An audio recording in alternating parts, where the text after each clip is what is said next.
ಈ ವಿಷಯ ಕೇಳಿ ನಿಮ್ಮಲ್ಲಿ ಎಷ್ಟು ಜನ ರಿಲೇಟ್ ಮಾಡ್ಕೊಳ್ತೀರಾ ಗೊತ್ತಿಲ್ಲ. ಮದುವೆ ಆಗಿ ಅಲ್ಲಿ ನಡೆಯೋ ಕೆಲವು ವಿಷಯಗಳನ್ನ ಅಕ್ಸೆಪ್ಟ್ ಮಾಡ್ಕೊಳಕ್ಕಾಗ್ದೇ ಸ್ಟ್ರಗಲ್ ಮಾಡೋರು ತುಂಬ ಜನ ಇರ್ತಾರೆ. ಲೈಫ್ ತುಂಬ ಚೆನ್ನಾಗೇ ಇರುತ್ತೆ ಏನಾದರೂ ಒಂದು ಪ್ರಾಬ್ಲಮ್ ಬರೋವರೆಗೂ.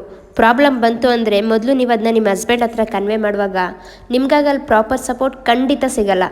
ಇಂಥವ್ರನ್ನ ತಪ್ಪು ಅಂತ ಹೇಳೋಕ್ಕೂ ಆಗೋದಿಲ್ಲ, ಯಾಕಂದರೆ ಚಿಕ್ಕದ್ರಿಂದಲೂ ಅವ್ರ ಫೋಕಸ್ ಆಗೇ ಇರುತ್ತೆ. ಹೊಸದಾಗಿ ನೀನು ಕ್ರಿಯೇಟ್ ಮಾಡಿರೋ ಫ್ಯಾಮಿಲಿ ಎಷ್ಟು ಮುಖ್ಯ ಅನ್ನೋದು ಅವ್ರಿಗೆ ಕಂಪ್ಲೀಟಾಗಿ ಗೊತ್ತಿರಲ್ಲ. ಅಪ್ಪ ಅಮ್ಮನ ಬಿಟ್ಕೊಡ್ಬಾರ್ದು ಅನ್ನೋದು ಮಾತ್ರ ತುಂಬ ಹೈಲೈಟಾಗಿ ಕಾಣುತ್ತೆ. ಇಷ್ಟಪಟ್ಟು ಮದುವೆ ಆಗಿ ಈ ಥರ ಪ್ರಾಬ್ಲಮಲ್ಲಿ ನಮಗೆ ಸಪೋರ್ಟ್ ಮಾಡೋಕ್ಕಿರೋ ಇವರೇ ನಮ್ಮನ್ನು ಕೈ ಬಿಡುವಾಗ ಆಗೋ ನೋವಿದೆಯಲ್ಲ, ಅದನ್ನ ಫೇಸ್ ಮಾಡಿದವ್ರಿಗೆ ಮಾತ್ರ ಗೊತ್ತಿರುತ್ತೆ. ಈ ಥರ ಹುಡುಗನ ನೀವು ಚೂಸ್ ಮಾಡಿದ್ದೀರಾ ಅಂದರೆ ತುಂಬ ತಾಳ್ಮೆಯಿಂದ ಇರಬೇಕು ಆ್ಯಂಡ್ ತುಂಬ ವಿಷಯಗಳನ್ನ ಫೇಸ್ ಮಾಡೋಕ್ಕೆ ರೆಡಿಯಾಗಿರಬೇಕು.